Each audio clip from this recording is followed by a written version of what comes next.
എന്ന് കേട്ടാൽ നമുക്ക് എല്ലാവർക്കും വളരെ അഭിമാനമാണ്.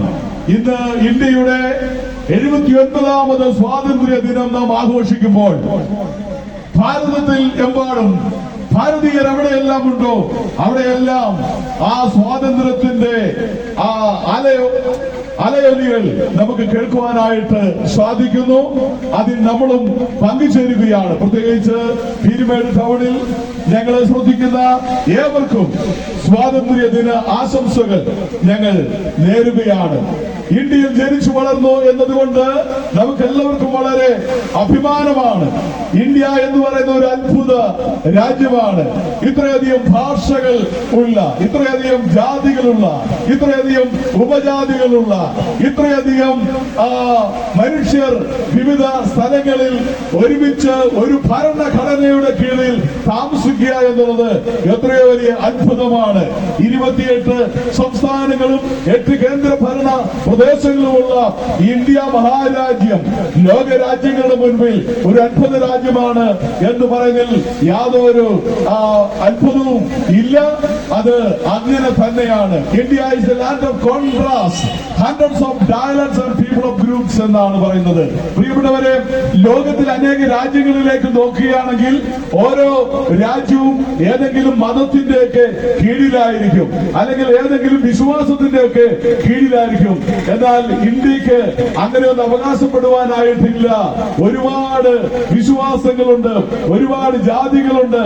ഇവരെല്ലാം ഒരു ഭരണഘടനയുടെ കീഴിലാണ് താമസിക്കുന്നത്. അതുകൊണ്ട് തന്നെ ഏറെ അഭിമാനകരമായ ഒരു ജീവിതമാണ് ഇന്ത്യക്കാർ ലോകത്തിന് മുൻപിൽ കാഴ്ചവെക്കുന്നത്. നമുക്കറിയാം, ഇന്ത്യയുടെ ചരിത്രം നാം പരിശോധിച്ചാൽ ഇന്ത്യൻ മണ്ണിലേക്ക് അഭയം ചൊല്ലി വന്ന എല്ലാവരെയും മാറോട് ചേർത്ത ചരിത്രമാണ് ഇന്ത്യക്ക് പറയുവാനായിട്ടുള്ളത്. അത് പാർശ്വരായാലും, അത് ജൈനരായാലും, അത് യഹൂദന്മാരായാലും, ആര്യന്മാരാണെങ്കിലും ആരൊക്കെ ഇന്ത്യൻ മണ്ണിലേക്ക് പദമൂന്നിയിട്ടുണ്ടോ അവരെയൊക്കെ മാറോട് ചേർത്ത് പിടിച്ച ചരിത്രമാണ് ഇന്ത്യക്ക് പറയുവാനായിട്ടുള്ളത്. എന്നാൽ ഏതാണ്ട് 300-ലധികം വർഷങ്ങൾ ഇന്ത്യ മഹാരാജ്യം, ഇന്ത്യ ബ്രിട്ടീഷ് സാമ്രാജ്യത്വത്തിന്റെ അടിമത്തത്തിലായിരുന്നു. അവരൊരു പക്ഷേ നമ്മളെ കൊള്ളയടിച്ചിട്ടുണ്ട്, നമ്മളെ വളരെയധികം പീഡിപ്പിച്ചിട്ടുണ്ട്, ഒരുപാട് ദുരന്തങ്ങൾ ഇന്ത്യ ജനങ്ങൾ അനുഭവിച്ചിട്ടുണ്ട് എന്നുള്ളൊരു സത്യമാണ്. എന്നാൽ 1947 ഓഗസ്റ്റ് മാസം 15-ാം തീയതി നമുക്ക് സ്വാതന്ത്ര്യം ലഭിച്ചു എന്നുള്ളത് എത്രയോ സന്തോഷകരമായിട്ടുള്ള ഒരു കാര്യമാണ്. ആ സ്വാതന്ത്ര്യം നേടിയെടുക്കുവാൻ വേണ്ടി അനേക മഹാന്മാർ അവരുടെ ജീവനും അതുപോലെ തന്നെ അവരുടെ ആരോഗ്യവും ഒക്കെ ഈ രാജ്യത്തിനു വേണ്ടി ബലി കഴിച്ചാണ് നമുക്ക് ഈ സ്വാതന്ത്ര്യം നൽകി തന്നത്. അതുകൊണ്ട് സ്വാതന്ത്ര്യത്തിനു വേണ്ടി അടരാടിയ ധീരന്മാരായിട്ടുള്ള ദേശാഭിമാനികളെ നമ്മൾ ഓർക്കുകയാണ്. മഹാത്മാഗാന്ധിയും ജവഹർലാൽ നെഹ്റുവും അതുപോലെ തന്നെ ബാലഗംഗാധര തിലകും റാണി ലക്ഷ്മിഭായും അടക്കമുള്ള അനേകരുടെ ഓർമ്മകൾ, ഡോക്ടർ ബി.ആർ. അംബേദ്കർ, സർദാർ വല്ലഭായ് പട്ടേൽ തുടങ്ങി ധീരന്മാരായിട്ടുള്ള ആയിരക്കണക്കിന് ആൾക്കാരുടെ പേരുകൾ നമ്മുടെ നാവിലേക്ക് ഓടിയെത്തുകയാണ്. പ്രിയപ്പെട്ടവരെ, അവരുടെ വലിയ അധ്വാനമാണ്, ശ്രമമാണ്, അവരുടെ ജീവൻ തൃണവൽക്കരിച്ചുകൊണ്ടുള്ള പോരാട്ടമാണ് ഇന്ത്യൻ മണ്ണിൽ നമുക്ക് ഈ സ്വാതന്ത്ര്യം നൽകി തന്നത്. അതുകൊണ്ട് ഇന്ന് നമുക്കേറെ പറയുവാൻ കഴിയുന്ന സ്വാതന്ത്ര്യങ്ങൾ നമ്മുടെ ജീവിതത്തിലേക്ക് ആടിയപ്പെട്ടു, അല്ലെങ്കിൽ നമ്മുടെ ജീവിതത്തിൽ നമുക്ക് നേടിയെടുക്കുവാനായിട്ട് കഴിഞ്ഞു. ഒരു ഇന്ത്യൻ പൗരൻ എന്ന നിലയിൽ ഇന്ത്യയിലെ എവിടെ വേണമെങ്കിലും സഞ്ചരിക്കുവാനുള്ള സഞ്ചാര സ്വാതന്ത്ര്യം നമുക്കുണ്ട്, ആവിഷ്കാര സ്വാതന്ത്ര്യം നമുക്കുണ്ട്, പത്ര സ്വാതന്ത്ര്യം നമുക്കുണ്ട്, ഇഷ്ടമുള്ള ഭക്ഷണം കഴിക്കുവാനുള്ള സ്വാതന്ത്ര്യം നമുക്കുണ്ട്. ഏത് മതത്തിൽ വിശ്വസിക്കുന്നുവോ അത് വിശ്വസിക്കുവാനും പ്രചരിപ്പിക്കുവാനുമുള്ള സ്വാതന്ത്ര്യം ഇന്ത്യൻ ഭരണഘടന നമുക്ക് നൽകുന്നുണ്ട്. ഏത് രാഷ്ട്രീയ തത്വ സംഹിതയിൽ ഒരു മനുഷ്യൻ വിശ്വസിക്കണമോ അതിലൊക്കെ വിശ്വസിക്കുവാനും അതിനുവേണ്ടി പ്രവർത്തിക്കുവാനുള്ള സ്വാതന്ത്ര്യം ഇന്ത്യൻ ഭരണഘടന നമുക്ക് തരുന്നുണ്ട്. ഏത് വിദ്യാഭ്യാസം നേടുവാനും, ഏത് ജോലി നേടുവാനും, എവിടെയും സഞ്ചരിക്കുവാനുമുള്ള സ്വാതന്ത്ര്യം ഇന്ത്യൻ ഭരണഘടന നമുക്ക് തരുന്നുണ്ട്. അങ്ങനെയുള്ള ആ സ്വാതന്ത്ര്യങ്ങളെല്ലാം നമ്മൾ അനുഭവിക്കുമ്പോൾ തന്നെ ഇന്ത്യക്ക് ഒരു വലിയ പൈതൃകമുണ്ട്, അത് വാനോളം പുകഴ്ത്തപ്പെട്ടതാണ് എന്ന് ചരിത്രത്തിൽ രേഖപ്പെടുത്തിയിരിക്കുന്നു. ചില വർഷങ്ങൾക്ക് മുമ്പ്, ഒരുപാട് വർഷങ്ങൾക്ക് മുമ്പ് അമേരിക്കയിലെ ചിക്കാഗോയിൽ ഒരു സർവമത സമ്മേളനം നടക്കുകയുണ്ടായി. ആ സർവമത സമ്മേളനത്തിൽ പങ്കെടുത്ത വിവിധ രാജ്യങ്ങളിൽ നിന്നുള്ളവർ അവരെ ആ ഓഡിയൻസിനെ അഭിസംബോധന ചെയ്ത് ഇങ്ങനെയാണ്: ഡിയർ ജെന്റിൽമെൻ ആൻഡ് വിമൻ എന്നാണ്. എന്നാൽ ഇന്ത്യയിൽ നിന്ന് സ്വാമി വിവേകാനന്ദൻ എന്ന് പറഞ്ഞൊരു വ്യക്തി ആ സമ്മേളനത്തിൽ പങ്കെടുത്തിരുന്നു. അദ്ദേഹം എഴുന്നേറ്റ് ആ സദസ്സിനെ അഭിസംബോധന ചെയ്ത് ഇങ്ങനെയാണ്: ഡിയർ ബ്രദേഴ്സ് ആൻഡ് സിസ്റ്റേഴ്സ് എന്നാണ്. ലോകത്തിന്റെ ശ്രദ്ധ ആ മനുഷ്യനിലേക്ക് പൊതിഞ്ഞു. ലോകത്തിലെ സകല മനുഷ്യരെയും സഹോദരി സഹോദരന്മാരെ എന്ന് അഭിസംബോധന ചെയ്യുവാൻ പഠിപ്പിച്ച രാജ്യത്തിന്റെ പേരാണ് ഇന്ത്യ. അതുകൊണ്ട് ഭാരതം എന്ന് കേട്ടാൽ അഭിമാനപൂരിതമാകും അന്തരംഗം എന്നുള്ളതിൽ യാതൊരു സംശയവുമില്ല. ആ ഇന്ത്യയിൽ ജനിച്ചു വളർന്നു എന്നുള്ളത് കൊണ്ട് ഏറെ അഭിമാനിക്കുന്നവരാണ് ഞാനും നിങ്ങളും. അതുകൊണ്ട് വളരെ ആവേശത്തോടു കൂടി ഈ സ്വാതന്ത്ര്യ ദിനം നമ്മൾ ആഘോഷിക്കുകയാണ്. മനുഷ്യൻ പലതരത്തിലുള്ള സ്വാതന്ത്ര്യങ്ങളൊക്കെ ആഘോഷിക്കുമ്പോൾ തന്നെ പ്രിയപ്പെട്ടവരെ, നമ്മുടെ ജീവിതത്തിൽ അടിമത്വത്തിൽ കിടക്കുന്ന ചില ജീവിത വശങ്ങളുണ്ട്. അതിൽ നിന്നുള്ള ഒരു മോചനം കൂടെ മനുഷ്യന് ആവശ്യമാണ് എന്ന് പറയുവാൻ വേണ്ടിയാണ് ബ്രദറൻ സഭയിലെ ചില സഹോദരന്മാര് ഈ പെരുമഴയത്ത്, ഈ കാലാവസ്ഥ പ്രതികൂലമുള്ള ഈ മഞ്ഞും കാറ്റുമൊക്കെ ആഞ്ഞുവീശുന്ന ഈ ദിവസവും ഈ പീരുമേട്ടിലേക്ക് കടന്നു വന്നിട്ടുള്ളത്.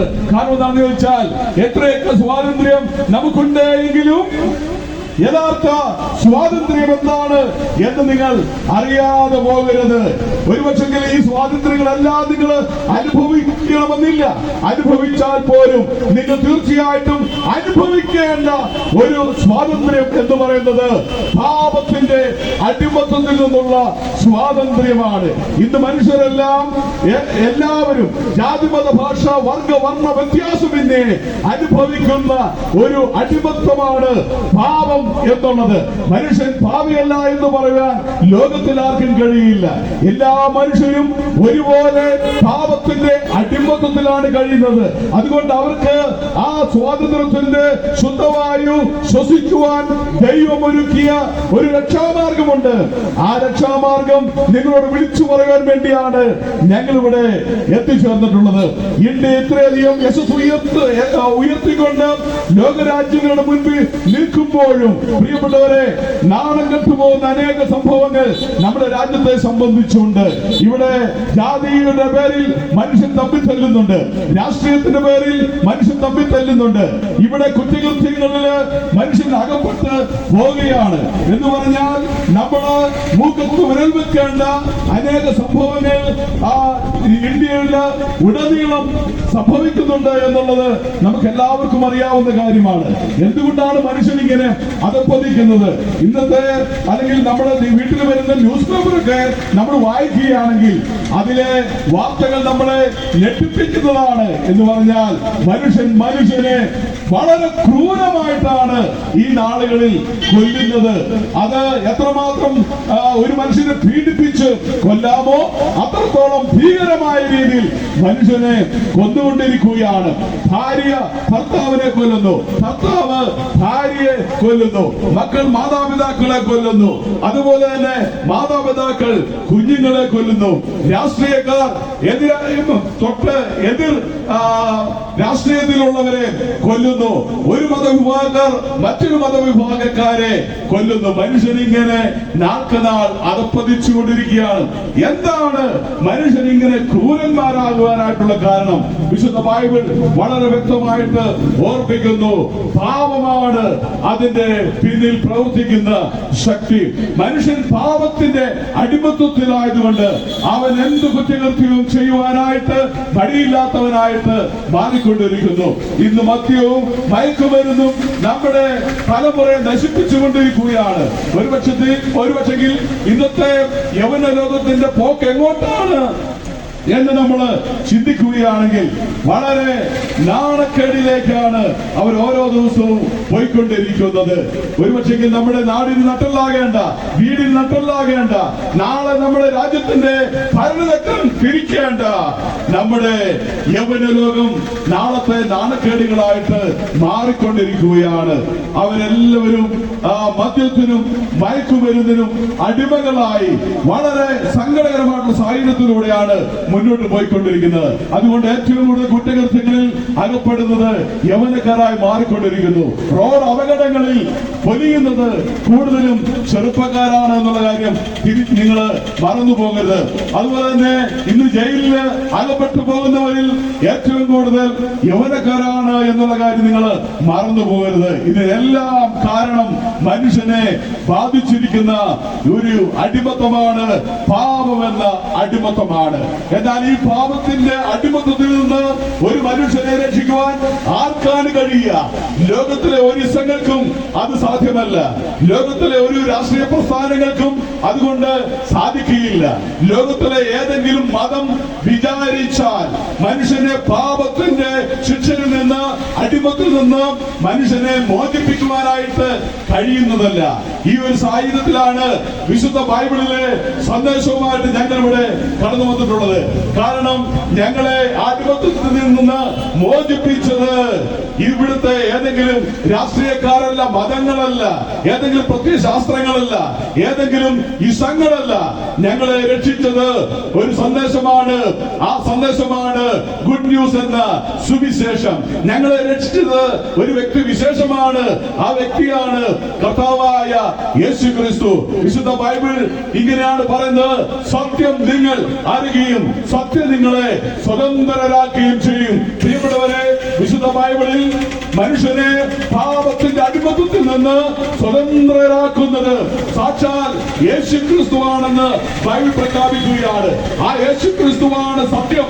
യേശു പറഞ്ഞു, ഞാൻ തന്നെ സത്യവുമാണ്, തന്നെയാണ് ജീവൻ, ഞാൻ തന്നെയാണ് സ്വർഗത്തിലേക്കുള്ള ഏക വഴി എന്ന് യേശു ക്രിസ്തു തന്നെ അവകാശവാദമായിട്ട് പറഞ്ഞിട്ടുണ്ട്.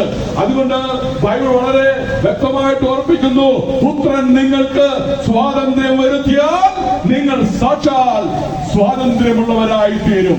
അതുകൊണ്ട് മനുഷ്യന് ഈ സ്വാതന്ത്ര്യമാണ് ആവശ്യം. ഒരുപക്ഷെങ്കിൽ നിങ്ങൾക്ക് സഞ്ചാര സ്വാതന്ത്ര്യമുണ്ട്, ഒരുപക്ഷെങ്കിൽ നിങ്ങൾക്ക് വിദ്യാഭ്യാസ സ്വാതന്ത്ര്യമുണ്ട്, മതസ്വാതന്ത്ര്യമുണ്ട്, അല്ലെങ്കിൽ ഇന്ത്യൻ ഭരണഘടന നൽകുന്ന എല്ലാ സ്വാതന്ത്ര്യങ്ങളും നിങ്ങൾ അനുഭവിക്കുന്നുണ്ട്.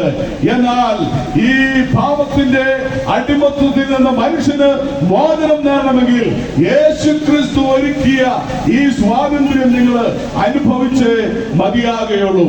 അങ്ങനെ നാം ചിന്തിക്കുമ്പോൾ ഒരുപക്ഷെ ഒരു ചോദ്യം നിങ്ങളുടെ മനസ്സിലേക്ക് വന്നേക്കാം: എങ്ങനെയാണ് യേശു ക്രിസ്തു ഈ സ്വാതന്ത്ര്യം ഒരുക്കുന്നത്? പ്രിയപ്പെട്ടവരെ, മനുഷ്യന് സ്വയം പാപത്തിൽ നിന്ന് രക്ഷ നേടുവാൻ കഴിയാതിരുന്ന സാഹചര്യത്തിൽ മനുഷ്യനെ സൃഷ്ടിച്ചവനായ ദൈവം തമ്പുരാൻ മനുഷ്യനായി മണ്ണിലേക്ക് ഇറങ്ങി വന്നിട്ട് മനുഷ്യന്റെ പാപങ്ങളെ ഏറ്റെടുത്തുകൊണ്ട് കാൽവരി ക്രൂസിൽ മരിക്കുകയായിരുന്നു. ആ യേശു ക്രിസ്തുവിന്റെ കാൽവരിയിലെ മരണമാണ് മനുഷ്യന് സ്വാതന്ത്ര്യം നൽകിയത്. ആ യേശു ക്രിസ്തുവിൽ വിശ്വസിക്കുന്നവനാണ് സ്വാതന്ത്ര്യം ലഭിക്കുന്നത് എന്ന് വിശുദ്ധ ബൈബിൾ പറയുകയാണ്. അതുകൊണ്ട് ഗലാത്യ ലേഖനത്തിൽ പൗലോസ് ഇങ്ങനെ എഴുതി വെച്ചു: സ്വാതന്ത്ര്യത്തിനായിട്ട് ക്രിസ്തു നിങ്ങളെ സ്വതന്ത്രരാക്കി. അതുകൊണ്ട് നിങ്ങൾ അടിമത്തത്തിൽ പിന്നെയും കുടുങ്ങിപ്പോകരുത്. സ്വാതന്ത്ര്യത്തിനായിട്ടുള്ള വഴി, രക്ഷ ദൈവം കാൽവരി ക്രൂസിൽ ഒരുക്കി ഇട്ടിരിക്കുകയാണ്. ആ രക്ഷാമാർഗം ആര് ഏറ്റെടുക്കുന്നുവോ അവന് പാപത്തിന്റെ ചങ്ങലയിൽ നിന്ന്, അടിമത്തത്തിൽ നിന്ന്, പാപത്തിന്റെ ശിക്ഷയിൽ നിന്ന് മോചനം ലഭിക്കുമെന്നാണ് വിശുദ്ധ ബൈബിൾ പറയുന്നത്. എന്തുകൊണ്ടാണ് ഞങ്ങൾ ഇത് പറയുന്നത് എന്ന് ചോദിച്ചാൽ, മനുഷ്യൻ പാപത്തിൽ മരിച്ചു കഴിഞ്ഞാൽ അവന് പോകാൻ കഴിയുന്ന സ്ഥലം നിത്യശിക്ഷാവധി എന്ന നരകമാണ്. പ്രിയപ്പെട്ടവരെ, മരണം ഒരു യാഥാർത്ഥ്യമാണ്. ഇന്നല്ലെങ്കിൽ നാളെ ഏത് സമയത്തും മനുഷ്യന്റെ ജീവിതത്തിലേക്ക്, നമ്മുടെ ജീവിതത്തിലേക്ക് മരണം കടന്നു വരും. മരണം എല്ലാ നിമിഷവും സംഭവിച്ചുകൊണ്ടിരിക്കുകയാണ്. എത്രയോ മരണങ്ങൾ നമ്മൾ കണ്ടിട്ടുണ്ട്, കേട്ടിട്ടുണ്ട്. മരണം സംഭവിക്കാത്ത ഒരു ഭവനം ഈ ദേശത്തുണ്ട് എന്ന് ഞാൻ വിശ്വസിക്കുന്നില്ല. കാരണം മരണവാർത്ത പറയാത്ത ചാനലുകൾ ലോകത്തിലില്ല, മരണവാർത്ത പ്രിന്റ് ചെയ്യാത്ത പത്രങ്ങൾ ലോകത്തിലില്ല, മരണം സംഭവിക്കാത്ത ഒരു രാജ്യം ലോകത്തിലില്ല, മരണം സംഭവിക്കാത്ത ഒരു പഞ്ചായത്ത് നമ്മുടെ നാട്ടിലില്ല. നമ്മുടെയൊക്കെ കുടുംബങ്ങളിൽ മരണം സംഭവിച്ചിട്ടുണ്ട്. മനുഷ്യൻ മരിച്ചു കഴിഞ്ഞാൽ പോകാൻ കഴിയുന്ന രണ്ട് സ്ഥലം വിശുദ്ധ ബൈബിൾ വെളിപ്പെടുത്തുന്നു. ഒന്ന് സ്വർഗം, മറ്റൊന്ന് നരകം. അതുകൊണ്ട് പാപത്തിന്റെ അടിമത്വത്തിൽ, പാപത്തിലാണ് നിങ്ങൾ ജീവിച്ചു മരിക്കുന്നതെങ്കിൽ നിങ്ങളുടെ നിത്യമായ നരകത്തിലായിരിക്കും. അവിടെ പോകാതിരിക്കുവാൻ യേശു ക്രിസ്തു ഒരുക്കിയ ഈ സ്വാതന്ത്ര്യത്തിലേക്ക്, രക്ഷയിലേക്ക് മനുഷ്യൻ കടന്നു വരണമെന്നാണ് ഈ സുവിശേഷ പ്രസംഗം കൊണ്ട് ഞങ്ങൾ ഉദ്ദേശിക്കുന്നത്. ഇത് വ്യക്തമാക്കുന്ന ഒരു കാര്യം നിങ്ങൾക്ക് മനസ്സിലാകണമെങ്കിൽ, ഈ സ്വർഗവും നരകവും ഉണ്ടോ എന്ന് നിങ്ങൾക്ക് മനസ്സിലാകണമെങ്കിൽ കാൽവരി ക്രൂസിലേക്ക് ഒന്ന് നോക്കിയാൽ മാത്രം മതിയാകും. ആ കാൽവരിയിലേക്ക് നിങ്ങൾ നോക്കുകയാണെങ്കിൽ അവിടെ രണ്ട് കള്ളന്മാരോടൊപ്പമാണ് യേശുവിനെ ക്രൂശിച്ചിട്ടുള്ളത്. യേശു നടുക്കും ഇടത്തും വലത്തുമായിട്ട് രണ്ട് കള്ളന്മാരെയും ക്രൂശിച്ചു. ആ രണ്ട് കള്ളന്മാരും ചേർന്ന് യേശുവിനെ പരിഹസിക്കുന്നുണ്ട്, നിന്ദിക്കുന്നുണ്ട്. എന്നാൽ അവസാനം ഒരു കള്ളൻ മറ്റേ കള്ളനോട് പറയുകയാണ്. എന്താണ് പറഞ്ഞത്? നാമോ ന്യായമായിട്ടുള്ള ശിക്ഷ അനുഭവിക്കുന്നു, ഇവനോ അരുതാത്തത് ഒന്നും ചെയ്യാത്തവൻ. കുറച്ചു കഴിഞ്ഞപ്പോൾ ആ കള്ളന്മാരിൽ ഒരുവൻ യേശുവിനെ നോക്കിക്കൊണ്ട് ഇങ്ങനെ പറയാണ്, യേശുവേ, നീ രാജ്യത്വം പ്രാപിച്ചു വരുമ്പോൾ എന്നെയും ഓർത്തുകൊള്ളണമേ എന്ന് പറഞ്ഞാൽ അവൻ ആ കുരിശിൽ കടന്നുകൊണ്ട് പാപബോധമുണ്ടായിട്ട് മാനസാന്തരപ്പെട്ട് യേശുവിനോട് തന്നെ രക്ഷിക്കണമെന്ന് പറയുക. യേശു മറുപടി ഉടനെ പറഞ്ഞു, ഇന്ന് നീ എന്നോടുകൂടെ പരദീസയിലിരിക്കും. അതുകൊണ്ടാണ് ഞാൻ പറഞ്ഞത് ആ കാൽവരിയിലേക്ക് നിങ്ങൾ നോക്കണമെന്ന്. യേശുവിനോടൊപ്പം ക്രൂശിച്ച ഒരു കള്ളൻ യേശുവിനെ തള്ളിക്കളഞ്ഞ്, യേശുവിനെ അംഗീകരിക്കാതെ, യേശുവിനെ വിശ്വസിക്കാതെ, യേശുവിനോട് സംസാരിക്കാതെ മരിച്ച് നരകത്തിലേക്ക് പോയപ്പോൾ യേശുവിൽ വിശ്വസിച്ച ഒരുവൻ ആ നിമിഷം തന്നെ മരിച്ചപ്പോൾ താന് പരദീസയിലേക്ക് പോവുകയാണ്. ഇതാണ് ഒരു മനുഷ്യന്റെ ജീവിതത്തിൽ സംഭവിക്കുന്നത്. അതുകൊണ്ട് മനുഷ്യൻ മരിച്ചാൽ പോകാൻ കഴിയുന്ന രണ്ട് സ്ഥലം, ഒന്ന് സ്വർഗവും നരകവുമാണ്. ഈ രണ്ട് സ്ഥലം കണ്ടുപിടിച്ചത് മനുഷ്യനല്ല. ഈ സ്വർഗത്തെ പറ്റിയും നരകത്തെ പറ്റിയും ആധികാരികമായി പറഞ്ഞിട്ടുള്ളത് സ്വർഗത്തിൽ നിന്ന് മണ്ണിലേക്ക് ഇറങ്ങി വന്ന കർത്താവായ യേശു ക്രിസ്തുവാണ്. അതുകൊണ്ട് എന്നെ കേൾക്കുന്ന പ്രിയപ്പെട്ടവരെ, നിങ്ങൾ ജീവിച്ചിരിക്കുമ്പോൾ തന്നെ ഈ യേശു ക്രിസ്തു വിശ്വസിച്ചാൽ നിങ്ങൾക്ക് നിത്യ ജീവൻ ലഭിക്കും. യേശു ക്രിസ്തു വിശ്വസിച്ചാൽ നിങ്ങൾക്ക് സ്വർഗം സൗജന്യമായി ലഭിക്കും. ഈ യേശു ക്രിസ്തു വിശ്വസിച്ചാൽ നിങ്ങൾക്ക് നരകത്തിൽ നിന്നുള്ള ആ ശിക്ഷയിൽ നിന്ന് രക്ഷപ്പെടുവാനായിട്ട് കഴിയും.